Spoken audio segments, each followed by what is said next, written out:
Everyone, it's Miran with another YBN interview series. Today we have Greg Barrows, who is the current IBAM president and owner of Cameron Agencies. So really glad to have you on, Greg. How's it been in this COVID environment? That's certainly been challenging.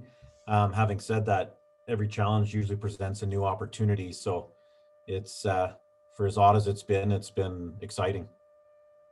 Yeah, well, we'll get into a lot of the work stuff right away here, but tell us a bit about yourself outside of work. You know, where did you grow up? What do you enjoy to do outside of the office?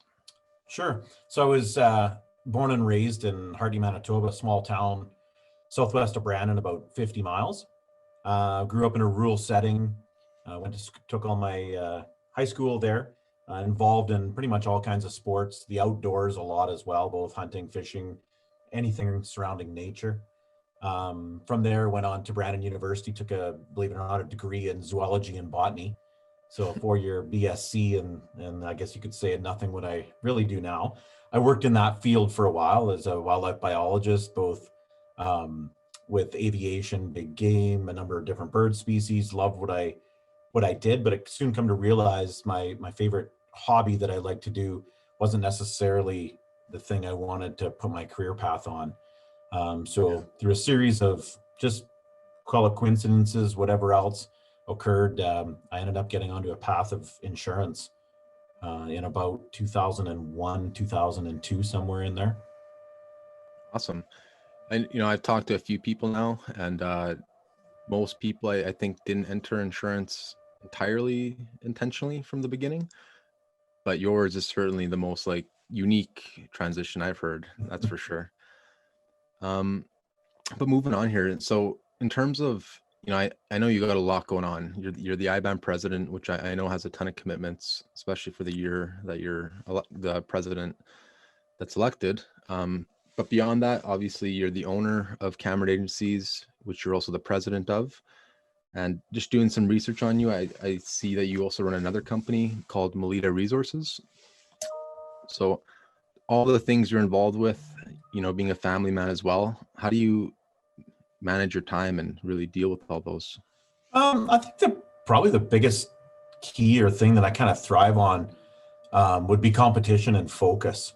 So focus the time. Typically, whatever I start, I want to have done now, to leave the pile on the desk, whether it's the desk or at home or whatever you're doing. There's not a lot of sense in waiting till tomorrow, because the problem when you wait till tomorrow, another one hits, the pile keeps getting a lot larger. And earlier on, I guess in my career, I tried to do everything myself, thinking that, I'm going to get ahead, propelling that way, showing everybody what I can do. And as I would almost say more matured and learned by the school of hard knocks at times, I learned that working with a team that can support you, being able to delegate and have confidence actually allows you to propel and grow. So whether that's at home, family, the office, whatever you're going to do, I'd say try to do it well, focused, and surround yourself with people that make you better. Awesome. So how you mentioned 2001 is when 2002 is when you first really started in insurance. So what's the story there? How did you make that transition from your education? Yeah, well, actually, and I've left a little piece out there too. I actually worked in agriculture research, both with Agriculture Canada, with the federal government, and then also a private company. And when I was at that private company, I guess one of the things I've always been super interested in was saving money, a lot of financial things. From when I was, even before I was 18, I had my own mutual fund account through my parents that I had them set up for me. So I was really intrigued in that. And one of my colleagues that I worked with said, you know what, I do some financial planning on the side. I think you'd be really good at it. Why don't you give it a try? So I basically started taking the life insurance course, and it didn't take that long where it just clicked. And just prior to leaving the federal government to go to my more full-time insurance, I actually got where I was making more in the evenings than I was making during the day.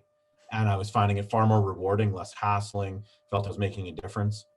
So I went from that to an opportunity at the brokerage I'm currently at to go as part-time salary, part-time commission, and the rest is kind of a little bit of history.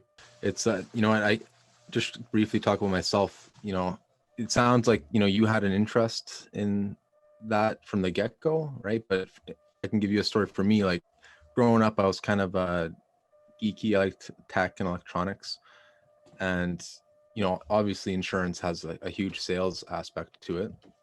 So I got a job at Future Shop, thinking, oh, like I love computers and cameras and all this stuff, not really realizing that it was a full really sales role. It wasn't really about the product. But since then, I've really come to enjoy that communication and just negotiating, talking with people, trying to gain their trust, all those things. And insurance really encompasses all of that. Yeah, and that's, to hit it on the head, that's where I probably, when I found my biggest niche, was just, I would call it the people business. Yeah. And being able to match, people's needs and wants, and looking at the whole picture and relating to people. And once that kind of come together, it really makes for more of a fulfilling. It's no longer a job. It's kind of what you yearn to do. Awesome. So you've been in insurance for about 20 years now, give or take. Yeah. But how did you originally get involved with the IBAM board? I can't remember exactly what year. I just know I remember there would always be quite often a lot of news blasts coming out and information, and sometimes just with my personality having trouble keeping my mouth shut, where I would get a little bit fired up at something. So rather than just sit and complain to everybody else, I just send communications into the IBAM office and have conversations. And then also with another colleague, Scott Andrew, that was in the area, and speaking back and forth with him. So the combination of Scott and also just the communications of the office, I think they finally kind of said, well, if you got all these ideas, why don't you come and help us out? And that's pretty much how it started. Yeah. So how do you think that type of involvement could help young brokers? I know young brokers aren't necessarily going to be on the IBAM board at this point in their career, right? Because you need a certain skill set and some experience, obviously, to add value there. But not just, we could say the YBN, our young network, but other associations. What do you think really benefits us by participating in that? I think it resonates to me so clearly. What I would say is surrounding yourself with good people and people that make you better. So whether you're on YBN, yearning to do more or to do something different, the IBAM board, any type of association, you're going to get contacts, connections, people you can bounce ideas off, people you're going to be able to learn off of. And for me, that was huge. And it's still, it's even though there's a time commitment that you give, the reciprocation back is worth every second that you'll ever give to that cause. Yeah. Well, I was going to ask you how'd you start and why did you decide to stay, but I think we touched on all that. But you made a good point there, just saying kind of you meet a lot of people and people that make you better. So in your career or your life, who would you say your biggest role model was, and what was the most important or memorable lesson they taught you? Yeah, so I've been asked this question a few times, and it's really hard to nail down one particular thing. So I always kind of break it into segments of my career, life, and business. So obviously, as a young child, I would say my grandfather was my biggest role model. He was a World War II flight instructor. Taught me a lot about everything from learning how to take things easy to discipline to just kind of sitting back and smelling the roses. And sometimes I think when you've seen experiences that they've had the opportunity, or I guess disopportunity, to see, it made them appreciate things. So one of the things they would always say to me is, oh, you're young, you got your health, you got a whole world ahead of you. And at the time, you don't really realize what that means. But as I grew older, that certainly did. And then I would kind of go to my teens where, my father instilled the hard work, and nobody's going to do it for you. So if you want something, you better go out and do it. Which really was, to this day, it kind of comes to at the end of the day, if I've got one more thing to do, I do it, I don't leave it. And that was kind of that. And then when I would get more into the insurance side, the fellow I brought in with the brokerage from Murray Cameron had been a long time business owner here and given me the opportunity, and right from mentorship on all aspects of insurance. And also I would probably say the people business and treating people fairly. That's what I'd always see with him. I would be uptight on something, or if something went wrong, and he would kind of just step back and go, well, maybe we have to look at it this way. So that really helped me a lot. And then getting into the oil business, one of my other mentors, one of my founding partners who recently passed away, John Wright, and he was from a military background family, very disciplined, very straightforward, could communicate very directly, which almost made me uncomfortable a little bit, but it pushed the boundaries of sometimes you do have to be stern and you do have to communicate your position and what you need. And in the oil and gas business, that can never be more clear. It's very, you could use the word cutthroat at times. But I guess what I took away from him was be fair, but there's a time to be stern too. And not everybody has to like you, but if they respect you, you're doing what you need to do. Yeah, amazing. I know, when I was younger, I always wanted to, just like most kids, grow up and thought, once you're an adult, you're living the dream. But you learn pretty quickly that nothing's given to you in this world, right? You got to earn it. Right. Perfect. So, I think you're certainly looked at as a role model by people in this industry, young or not. So what advice would you give to the next generation of leaders and brokers and, agency owners? I think what I would kind of almost rate a little bit of it to COVID. I think we're sitting on probably the greatest opportunity career-wise we've ever had, ever in our generation. In a lot of things that have happened, the ability to adapt, transform. One of the other things, they always say they want people to social distance. Well, actually, I would say the flip side. You maybe want a physical distance, but socially connect. And having that ability and pursuing that more is going to create more relationships, more business, and take you kind of where you need to go. And with that, there really, I would say one thing to a degree, there's no really mistakes. There might be missteps, but if you sit back waiting for the perfect moment to do something rather than do it, you're going to be sit back watching a lot of people and a lot of things go by you. So the one advice I would have, roll up your sleeves, get to work. If you don't know, ask. Don't be afraid to reach out, whether it's a colleague, whether it's another broker owner, whether it's a company member. I do believe most time people inherently want to help. And that will probably get you ahead farther than anything. Because I know whether it's a staff member or anybody that you're working with, if they say, hey, you know what? I don't know how to do this. Can you show me? I want to learn. Versus, I hope they don't ask me. And if I just kind of sit in my corner here and I'll do my stuff, that's kind of where you'll be, is in the corner doing your stuff. So that would be my biggest advice. Don't be afraid to simply ask and work hard. Awesome. I know when I first started in insurance, my boss at the time told me, you know what, it's very, the job is like, it's very attractive because, you're going on meetings, take clients for lunch, you go to networking events, insurers come on and, treat you like a superstar, but don't ever forget this is work. And, like you said, you got to roll up your sleeves and work if you want to be successful. Yeah. Awesome. So my next question would be, and I know you're involved in a ton of stuff, so it doesn't necessarily have to be insurance related, but what's been the biggest challenge you faced thus far in your career? Yeah, I would say pretty much whether it was insurance, oil, or whatever, is two parts. Probably blocking out what I would call the noise of, quite often we have people in our lives or in our business that inherently, I think long-term they want you to be successful, but everybody kind of likes, in a different way, for things maybe not to work right away.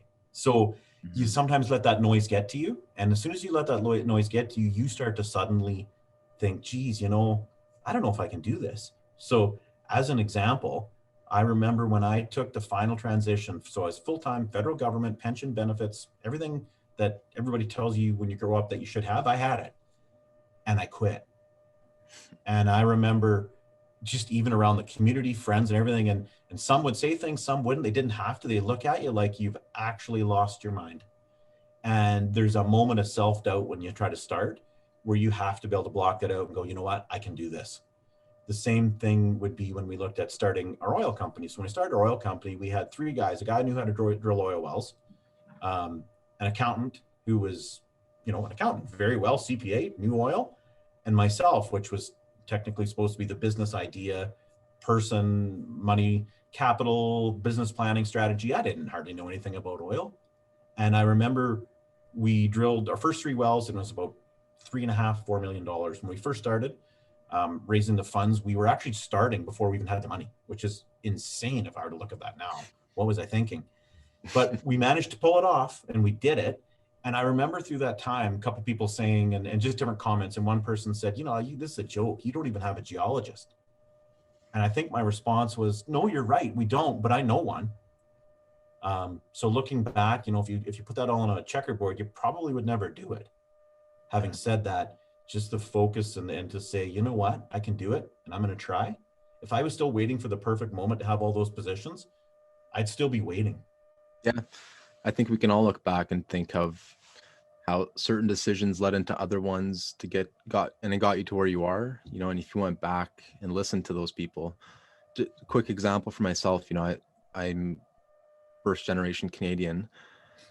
And as a teenager, I was working retail sales, and I really, really enjoyed it, just talking to people. And I was, working 100% commission. I had that drive every day to go, and I did really, really well. So I thought, there's something here that I think I'm good at and that I could push further. But at the same time, I was in university part-time, and not giving anyone the advice to drop out, but in my gut to gut, I just knew what I was in school for wasn't what I wanted to do. And I didn't think, even from a financial perspective, it was going to give me the security that sales would. If you can sell you and bring value, you basically always have a job, right? So I dropped out of school, and we're just working at the mall selling cell phones. And my parents gave me heck. My cousins, my friends, they all thought I was doomed to failure. But I always thought, if I can prove myself here and then go take the next step and the next step, I can do something, right? And for me, I had some mentors in the insurance industry, so I kind of knew what the producer role was like. So I had that on my sights for a while, and I eventually got there. This, in a very unconventional path, but it worked out perfectly, and same thing, if I would have listened to that back then, or, kind of thought, yeah, I should play it more safe, et cetera, who knows? I might be an accountant right now, not enjoying my life. Perfect. So I'll ask you this, in your whole career, what would you say the proudest or happiest moment you had was career-wise? Yeah, it's a real tough one, because the proudest moment, but not necessarily the happiest moment in a way, was probably when I had one of my customers I'd done a lot of financial planning for, right from what happens if this is this, to a full lifestyle plan and placed insurance, both property, casualty, life, and everything else. And at a young age, or like early 40s, passed away suddenly. And I remember, it's all wonderful. We put these numbers on paper and we talk in millions of dollars or this or that. And we all have a plan that we put together that we feel really good about, and we never want to use. We never want anybody to use that. And in this case, it happened. And then having to sit down beside his spouse that I knew and look at his kids and go, I can't fix a lot of things, but here's what we can fix. And even though it was terribly tragic, I guess just the takeaway from that is knowing that what we do really makes a large difference. And sometimes maybe we get caught up in the, geez, I don't want to do this, or geez, with that. In a case like that, the path forward would be catastrophically different if there wasn't people like us doing that. So although it was terribly disheartening, it was a proud moment and more of a validation of, what, I'm in the right business. This is what I want to do. I want to help people and I want to make a difference. And that's exactly what's happened. Yeah. I'm not, a life insurance expert by any means, but like you said, you never want to, you hope the people that take those policies, they hope they don't have to be claimed, but there's that satisfaction that, that their family was taken care of. And yeah. And I think the other thing too, when a lot of brokerages and people have multi-line businesses, you see how much stress your customers in. And when you can say to them, you know what, here, I'm going to work on this. And also don't worry about your home, your auto, and everything else that comes along with it. Call it a one-stop shop, but the customer experience and the amount of stress that you can reduce during that period of time is monumental. Yeah. And I think that's where we have tremendous value, versus if we were to look at, say, there's always the directs, right? Well, what if you had position yourself this, if you had an online direct life insurance policy, online direct auto policy, online direct home policy, having to call in and say, you know what, I'd like to make a claim, and they say, oh, I'm terribly sorry, what's happened? And you tell that entire story to the first person that may or may not know your name, doesn't know any background, might be wonderful what they do. And then you turn around, you call again, and you call again to different people, and you're reliving that over and over, and problems arise when it's one central office able to solve that. Most customers never even know about the problems that are in the background. When you take that other channel, you're it. Yeah. So I think that's one thing. There's talk about price and service, but I mean, claim to me is very significant too. Big time. And I think it's, you probably know better than I do, but it's pretty rare that you see a smaller and especially rural brokerage be a one-stop shop. It's a lot of them are one or the other, or, basic commercial and personal auto pack. But, and you guys, you do real estate as well. So there's quite a bit there. Hey. Yeah, I think it's becoming a bit more common, but there are certainly a number that, again, I would say draw on resources so they can be. But sometimes just based on certain areas, it's tough to be everything. But again, my advice there would be, if you're not everything, find out somebody who is, that can help you, and team up and provide the best service possible. Yeah. So on the other side of that coin, not to be super negative, but what would you say the biggest mistake you've made in your career was, that in some way, shape, or form, you had to pay a price? So I almost kind of categorize it as, I've obviously made what I would call errors. I don't really fully believe in what the true blown mistake. Not that I don't have remorse for the decisions I've made, but the biggest mistakes would be decisions I probably never made. Yeah. And sat in limbo. So I would call it the ability to pivot on a dime. So by doing something, you're moving forward. Let's say you do something and it's not quite right. Well, then step up and fix it. So again, just constant readjustment.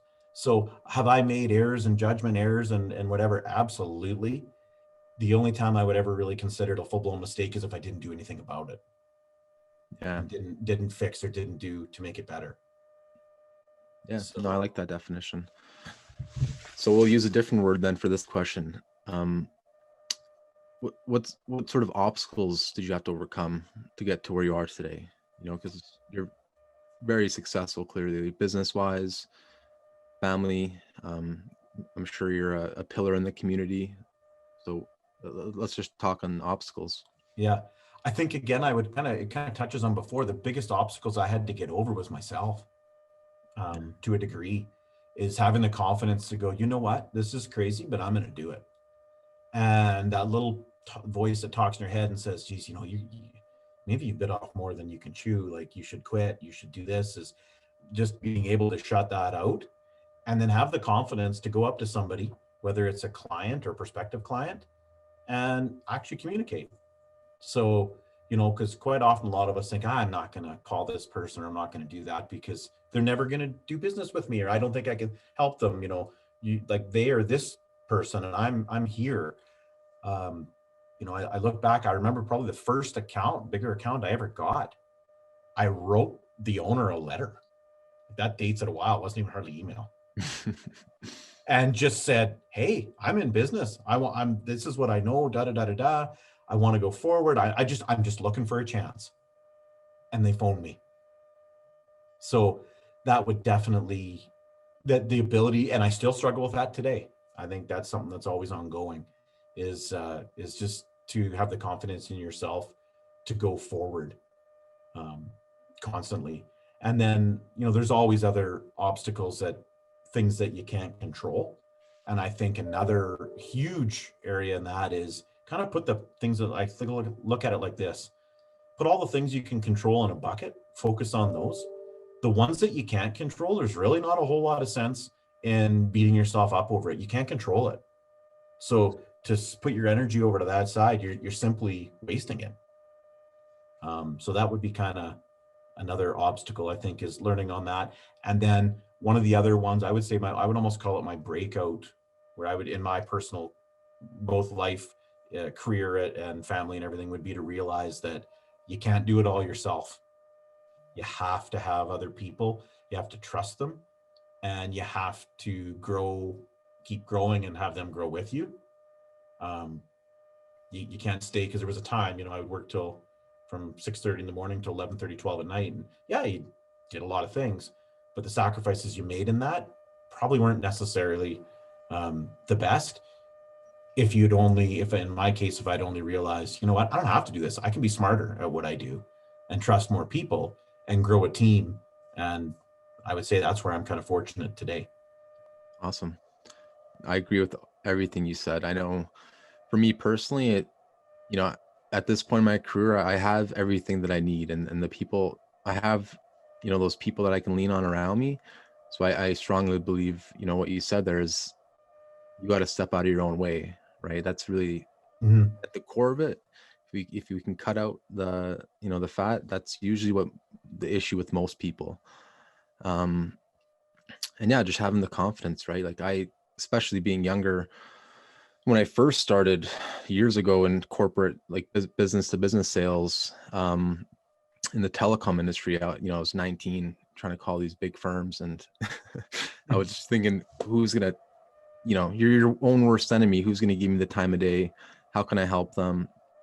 So it sounds funny, but a lot of the time I tell myself, and I'll tell some of the more junior people that I kind of train a bit at Hub, I just tell them, just stop thinking, don't think about it. Just pick up the phone and try it. Like, you're already in your mind have the expectation that it's not going to work out. So what could possibly be worse than that? Yeah. You're Everybody either gonna validate that, or you're going to surprise yourself. And I would kind of say everybody has a story. So everybody sitting in whatever chair, in whatever office, and whatever position they're at, didn't start there.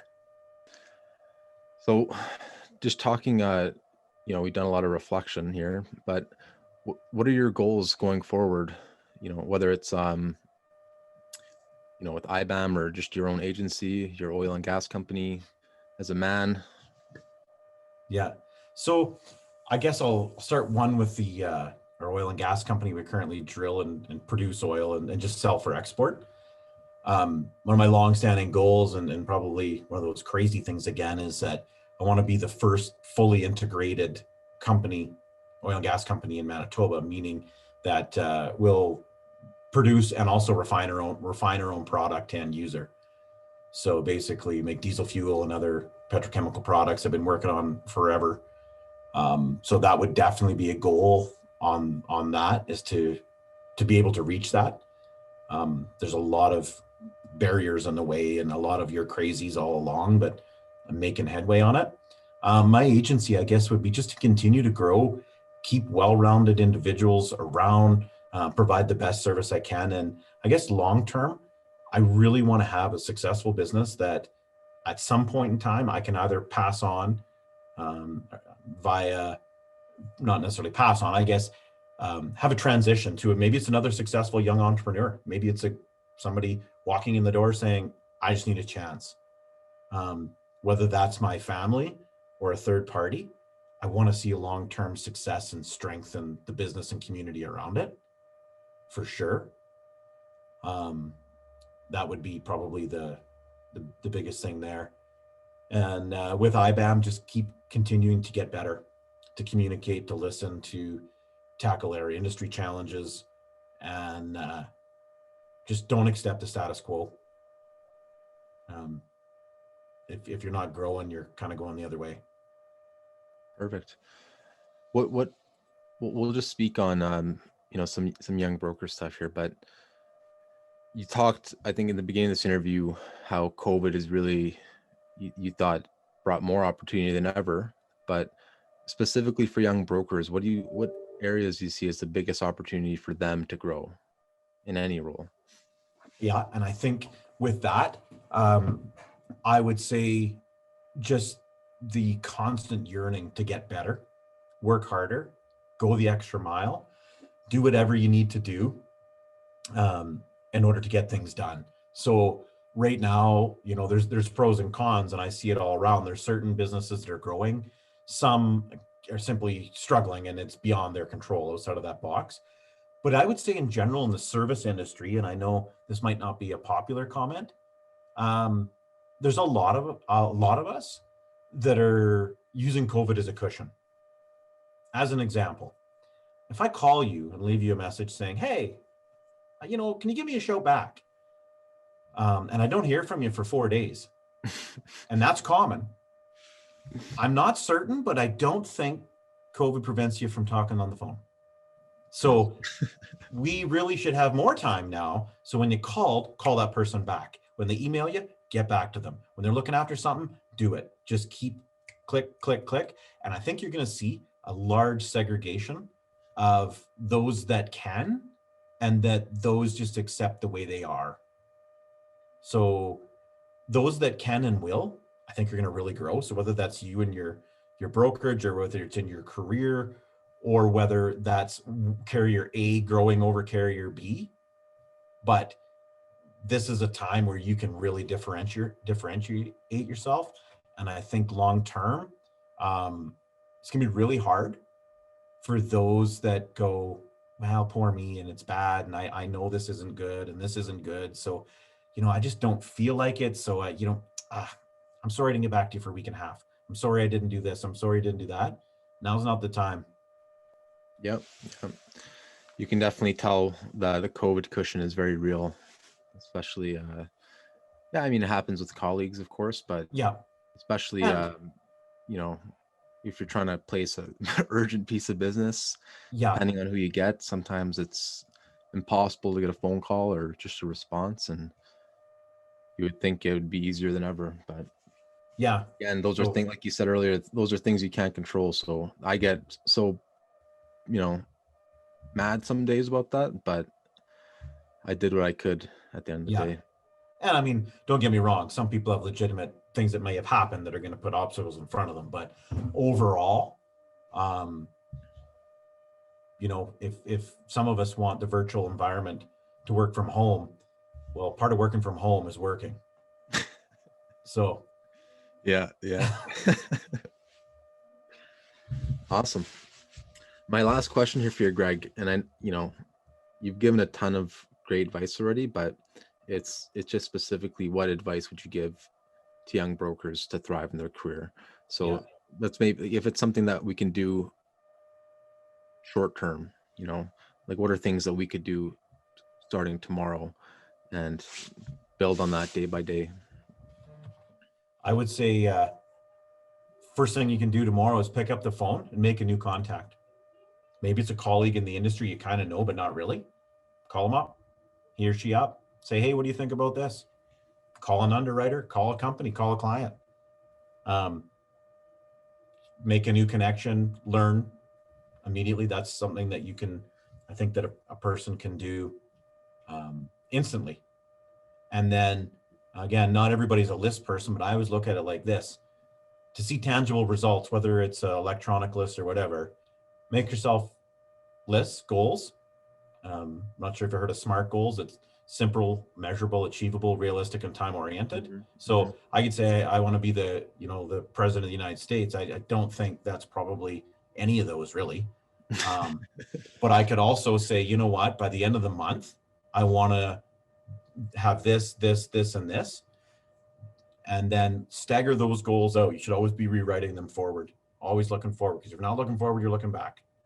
And if you're looking back, you're not going forward. So there's also a great sense of accomplishment that comes. At least I still get a lot out of every time, stroking something off the list or checking it or saying, yep, done, move on, next. So two takeaways I'd be: pick up the phone, make a new contact, ask questions, make yourself 1, 3, and 6 months goals, using those simple things that they're simple goals.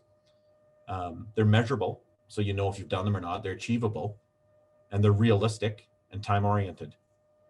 Yeah. I'll give you a quick story. When I was in high school, I played football, and my coach, he would always say that it's a game of momentum, and there'd be games we'd be getting smoked in, and he would just scream at us on the sideline saying, somebody make a play, right? Like, get someone, do something to fire us up and go, right? Because it's true. Like, never mind football or sport, but what you were talking about, when you break those goals down day by day, or have a list of tasks that you cross off and you readapt every month, each one you're building some momentum, I believe, and it, rather than saying, well, this year I want to write 100,000 in new business revenue. It could be, you could break that down monthly, right? You could say, well, okay, I'm going to try to do 5 new calls a day, whatever, you could do the formula for how many calls I need to get there, but break it down into manageable goals is huge. And that's something I've had to learn, because I've always been maybe bit off more than I can chew. You said that later. I've always said, I want to do this, I want to do that. And I just recently I had my, performance review and kind of goal setting for 2021. And I was telling my boss, like, I want to write this much revenue, and I think I can do this. I have these contacts that are lining up. And he said, that's great. I'm sure you can do it, but I want you to focus on just expanding your network. Add to that pipeline, because not everything is going to hit year one. But just grow. Revenue is important, but I don't want that to be your main focus. Mm-hmm. And that's probably, I would always, looking back, when I initially got into my career, sometimes I would focus on the money. Yeah. Because I didn't have any. And then as it goes on, I think it's kind of weird, and it's people say it all the time, but you never really believe them. When you get to a place where you're actually not focused on the money so much, it generally just comes more. You get it flows more.